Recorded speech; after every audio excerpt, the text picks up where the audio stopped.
Well, hello, welcome to FC Cymru, and you join us at the home of Taffs Well, where Taffs Well youth are playing Aberbargoed youth in the Welsh Youth League. And I was going to say it's a very beautiful, tranquil game, but you can probably hear in the background we're right next to the A470s, so tranquil's not exactly a descriptive term I would use. But on to the programme then, and you may have noticed that Lawrence Mora isn't with me, and that's okay because he's never too far away, because he simply doesn't trust me to do anything. So he sent me a note, and this is telling me what's going on in the programme, and it's looking pretty good actually. So we've got a package on the next generation of Wales internationals. Now I say the next generation, what I mean is the next generation, because he's been with the Wales under-16s setup to find out how they work and how they develop their players and how they develop as young men as well. We've also got a profile on a player who is tearing up the Wales international setup at the moment. That is, of course, 17-year-old Ethan Ampadu is winning plaudits left, right and centre, and old school as well. We've got a bit old school according to this. A Gary Lloyd benefit match. Now there is a man who has been a great servant to the Welsh Premier League, and we've been along to see the stars that turn out to honour him at Barry Town. But first, let's go find out more about Taffs Well and about Aberbargoed Buds.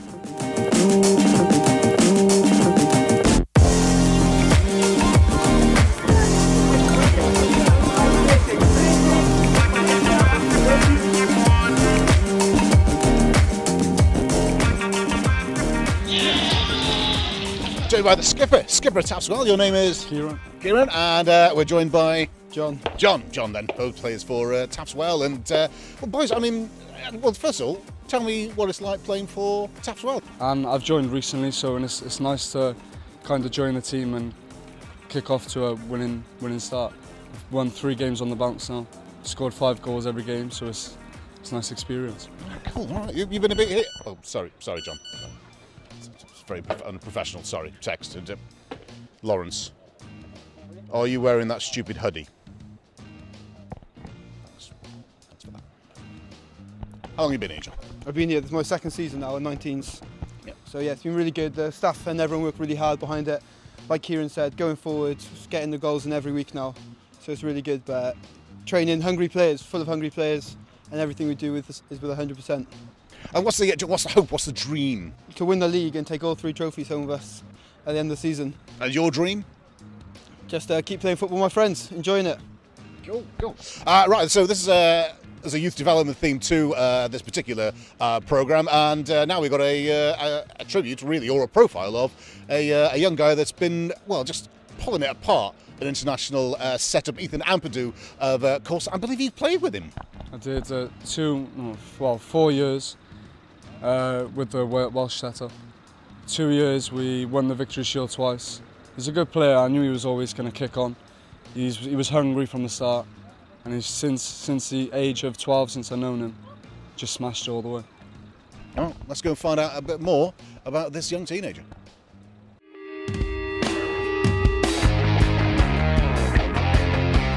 The first time I came across Ethan Ampadu, the first thing that hit me, of course, before he even touched the ball, was his hair. You know, he had... he always had that? Yeah, always had that. He looks tremendous. And he has his own identity, and he's very proud of it. A tremendous young man, you know, one of the politest young men you'll ever meet. He is a good lad. So when you saw Ethan on a pitch, what was your sort of first impression of that? That was something special again. You know, you remember certain players when you see them for the first time, and straight away I could see the excitement on the coaches' faces, and you could see straight away he just had such balance, he had vision, he was strong, and when he's on the pitch he commands. He doesn't take prisoners, he gets in there, he can battle with anyone, but he's so sophisticated in how he does things, looks at things. Off the pitch he's 100%, you know, he looks after himself, listens to the coaches, behaves himself off the pitch, and has the respect of the other perfect son. He is. Yeah, honest to goodness now. You know, we make him like this, but he is. He is a lovely lad. And there's others, to be fair to them. There's a group of them who are very, very special lads. And if they keep on working as hard as they can, you know, they have the ability to do things. And I think with their ability and their attitudes, they've got half a chance of really making a good living out of football.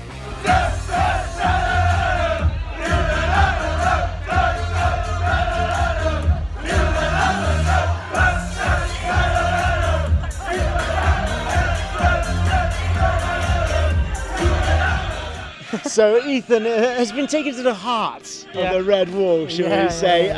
What do you think he would make of all this? Oh, I bet he's looking at it and laughing at himself, isn't he? I bet he's loving it. Did you watch him in the Ireland game? Yeah. I was very pleased with him. I thought he looked like he's been in the first team for ages, the way he played.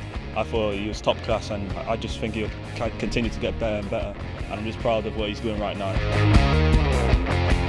But he seems to be just taking it all in his stride. Yeah, it's a credit really, isn't it? Fair play to him, it's just a joy to watch. He was a joy to watch against Ireland the other night, and it's good to see someone so young doing so well and coming up and you know, he literally skipped out 21s and went straight to the first team, so you know, credit to him and fair play to him. He's a good lad. Musically, what's he into? Has he got good music taste? No, he hasn't. He hasn't got good music taste, but I don't wanna embarrass him, so I'll just leave that. I'll leave that there. Just tell me. I won't tell anyone. I promise. I don't know if he'd like me to say it, but we'll leave that one out because he won't be happy. Little Mix. Yeah, he is a Little Mix guy. Yeah, he likes a bit of Little Mix. Yeah, he likes Little Mix. Yeah, and Lady Gaga. Yeah. No, it's fault. I try to help him out sometimes with the music, but he doesn't listen. Like obviously, he likes his Lady Gaga, his Taylor Swift, but it's not his fault. Right? At least he's good at football. That's it. Yeah. That's it. God, he's good at FIFA, to be fair. I'm not gonna lie. Yeah. Not better than me, but he's good. He's good. I rate him.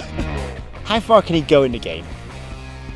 It's not fair, is it, to put pressure on young players? But all I can say to you is, you know, I've worked when I was a coach with people like the late Gary Speed, who was an outstanding player. I've worked with others who've come through the system. I've seen others develop. You know, I saw Alan Ramsey when he was that age. For me, Ethan is as good, if not better, because he has something quite special. He has an ability, but also he has an attitude. And I'm sure that in the future he'll become a Chelsea, if he's still there, Chelsea captain, and I'm sure he'll become a Welsh captain. And he's not scared of making mistakes. He's going to make mistakes. And again, fair play to Ashton Roberts. At this age, they make mistakes. He never, ever criticises them. He says, try and do something. If it goes wrong, doesn't matter. Don't worry about it. And he has a great attitude to that. But no, I expect great things of Ethan Ampadu, yes.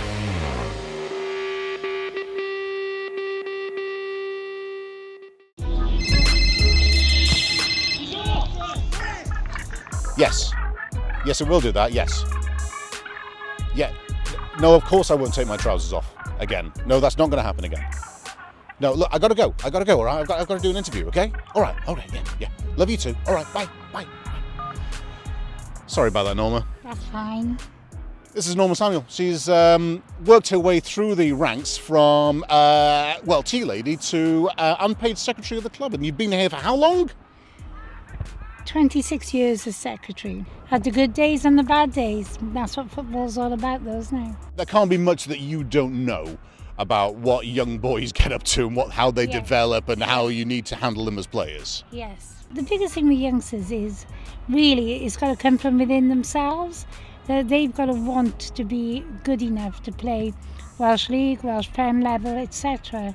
And that's the biggest thing, is basically that they train, they work hard, and then we take it from there. They're still developing as people as well. They're still developing characters, they're still developing identities, so you've got to manage that as well as develop them as footballers. Every one of them has got to be handled individually, but there's got to be a collective aim at the end of it as well. You've got a bit of a history of developing talent here. Yes, we have. Luckily we have, but really the main thing is that you still want to see them playing football, hopefully when they're in their late 20s, 30s, whether it's here or whether it's at Welsh Premier level or Welsh League level or district level, as long as they enjoy it. That's the main thing about all football, is you've got to be able to enjoy it.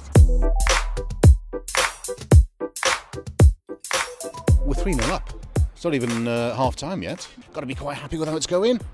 Quite happy at the moment. There's one or two players who need possibly to wake up a little bit at the back, but apart from that, no, I mean, they've scored some fabulous goals. And incidentally, I'm loving the director's box here. It's very plush, it's very nice. it is, it's centrally heated as well, and I get the radio, so I get all the scores, and I can watch the game. What more does a girl want in life? Yeah, well, it was centrally heated till we made you open the window, but we'll let you get back to it and get back into the warm. So this is then how Taffs Well are developing.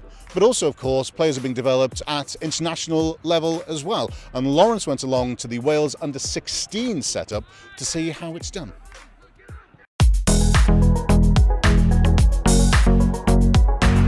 Rich, first of all, so you've had the lads in for a meeting. What exactly is the sort of point of the meeting? What are you trying to get across to them? First of all, it's an introduction to the camp. We're going over to Moldova to play 2 games. And what we try and do in the introductory camps is we use, a lot of the time, we use the first team, or we use the under-21s or the under-19s, and some good practice from those teams to I suppose, inspire the players to play the way we want them to play. For them to understand the alignment in terms of our pathway from the first team right down to the regional squads, really. And it's important that they can see that pathway and they can see the principles that the first team play by in terms of how they want to play and how they fit into the game model that we want them to use with the under-16s as well. Hopefully it gives them confidence to go and come through our pathway as a professional footballer. Yeah. Ollie, skipper of Wales. That's pretty cool. Yeah, it's a privilege. I mean, I love all the boys here. I mean, we're all together. We all love playing for Wales. It's a great environment off the pitch, really. Is it? Yeah. It looks good. It looks fun. Yeah, we all have a laugh. But I mean, we've all got the serious side to it as well. We know what we need to do off the pitch to win, to just like hydration, nutrition, all that stuff. But we enjoy it every time we come here. I guess what you're looking for is what you've shown them there, the touch from Joe Allen out the feet playing forward, the sort of switching play. You'll be looking for them to do out on the training ground now. Absolutely. Look, yeah, we work on really basic principles. There's a tactical game plan to every match, but the principles don't change. Depending on how they play. The way they play will determine the way we want to break a team down or the way we want to defend. In the principles that we work from. So yeah, you saw switching play in there. We talk a lot about playing forward and breaking lines if we can. We talk a lot about combination play in the final third, being brave in possession, trying to face forward on your first touch. If you can't face forward on your first touch, give it to someone who can. So a lot of sets and things like that. So yeah, I was with the 19s a couple of weeks ago, and I'm saying the same things. The way we want to play is exactly the same with the 16s as with the 19s. So it should be a bit more seamless then if they do come through the pathway. Where do you play? Centre mids, so like box to box number 8, that sort of thing. But so you enjoyed watching the Joe Allen because you've shown a little bit. Similar to me, yeah, getting on the ball, half turn, playing forward. Yeah, it's good to see like Ethan Ampadu and stuff. It shows that there is a pathway from us playing younger to the first team, so it gives us like that belief that we can make it. How long have you been with the Welsh system or the international system? Well, I was in the regional squads for 2 years, and now this is my first year international. So. Yeah, I think nearly around 2-3 years, yeah. You in GCSE year? Yeah. How's that going? Not bad, yeah. I had good grades. It's going well. So hopefully I can just carry on now in a couple of next ones and then do well in them, yeah. And your school, you've been sent away here, sent with homework, I hear. Yeah, a lot of schoolwork and stuff. Because we do miss a week off school to come here. So of course we got GCSE year, so we still have to do some sort of schoolwork while we're away. So. But my school is, I mean, some schools can be a bit funny, but my school is very supportive of my staff. They make sure that as long as I'm doing the work that I can come away and miss a week of school to do this stuff. How does the school react to you going away then? Are they pretty supportive of it? Yeah, they're supportive. They sign my forms pretty quick, let me go away, but it's a great opportunity for me. Obviously going out there, playing on the big stadium this time, so obviously on the big stage, obviously they realise it, so yeah, it's great for me. Like I keep saying, if they do well with their clubs and they come into our pathway and they've got that ability, then there's a pathway there for them, and they'll go into the 21s, they'll go into the first team very, very quickly if that's the right thing for that player at that time. Yeah.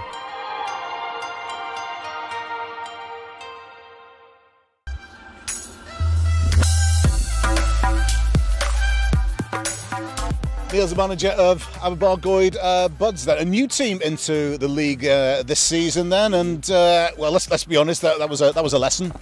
Yes. Sometimes in football you've got to hold your hands up, and Taffs Well today they had 3 quick boys up front.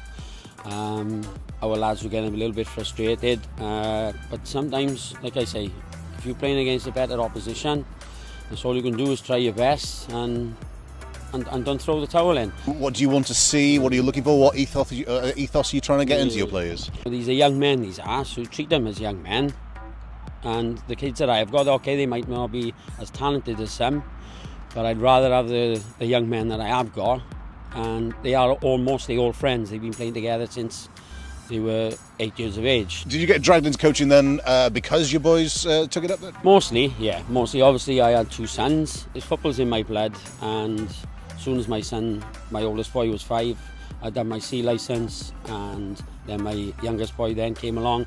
So I've always been with the kids, bringing them through in the local town where I played football back at YMCA. So what's the plan for the Buds then this season? Then new into the league, what are you trying to get out of them? The first are doing really well at the moment in League Division 2. They are flying at the moment. They're unbeaten in the cup, and I think they've had 4 league games and got 10 points. I've got to ask, is there a fine for taking off time during the season, going on holiday? Yes, definitely.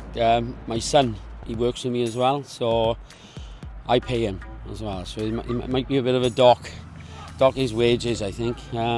I don't know. Oh, you've got to be a good dad and a good coach to let him get away with that. It's typical. Football should come first, as Shankly said.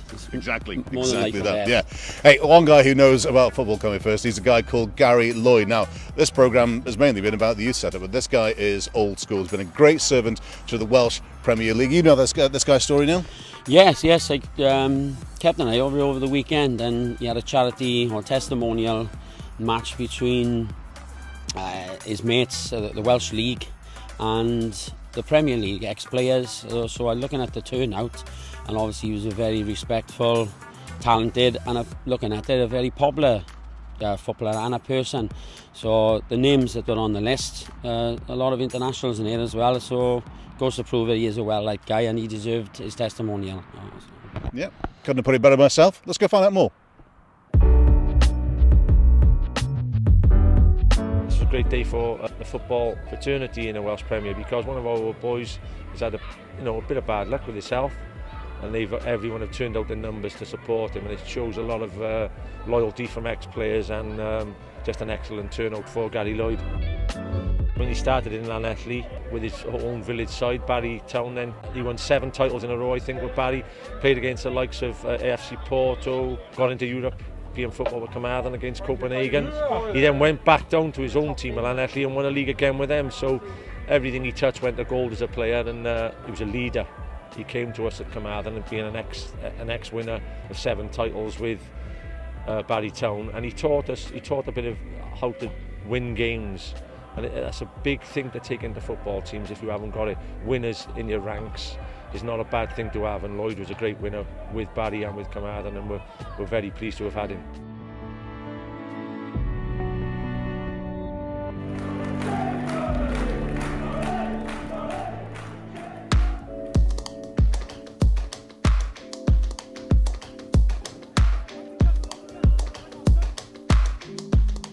Gary Lloyd was one of the best left foots you'll ever see. My best memory of Gary was when playing for Llanelli. We were travelling to Mold to play Mold away, and Gary said, "Right boys, whoever scores today, we'll do a Klinsmann," he said. He was captain for the day. Started the game, we're losing 1-0. I scored then. So Gary's running along, said, "Come on, we'll do the Klinsmann." So all the team done the Klinsmann in the corner, lost 5-1. I think for Gary, I think, the Welsh Cup, I think that will probably stick in his mind the most for Llanelli, cause I think he won it a number of times with Barry because they had a hell of a side, but to go and win it with his, his local team at Llanelli, I think that would have been the main thing that, touched him the most, and, obviously we won the league as well, but I think the Welsh Cup's always a special one to win. Gary Lloyd, he was the first player from the Welsh Premier League or League of Wales to be called up into the Welsh squad. Scored some amazing free kicks, scored some great penalties, scoring against Porto out here, those sort of things, rescuing games. If you've got a free kick in the last couple of minutes and you're either losing or maybe drawing, and Gary would come up with a bullet of a free kick to win the game for you.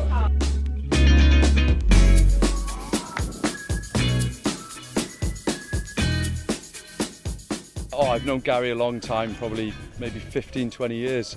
We used to play like 5-a-side football, always against each other, never on the same team. So I just used to try and catch him when I could, but he was always too quick. The best time we ever had was in Belgium when we played the fans game. and I captained the side and Gary was under my guidance, but he was just a different level, you know.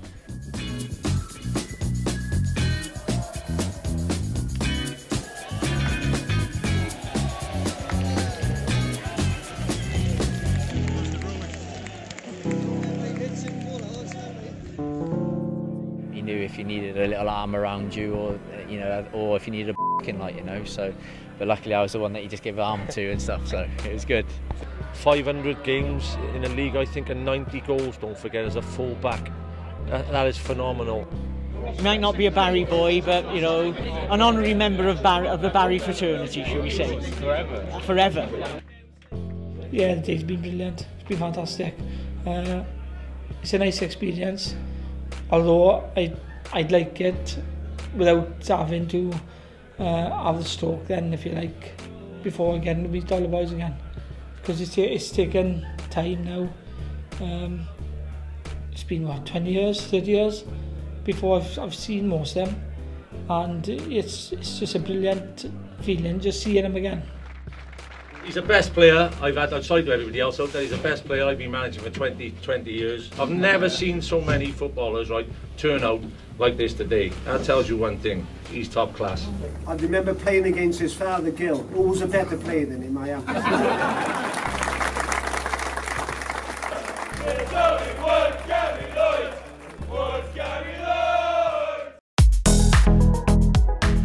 And that's it, final score here. Taffs Well Youth 5, Aberbar Goed Buds 0. Congratulations to Taffs Well. Unlucky to Aberbar Goed Buds, and best of luck to both teams for the rest of the season. That's also it for this edition of FC Cymru. Hope you enjoyed it. If you did, and even if you didn't actually, you know, just if you want to reach out and touch us, tell us about it, tell us your thoughts, tell us about your club, then details across the bottom of the screen right now. But from us then, here at Taffs Well, see you next time.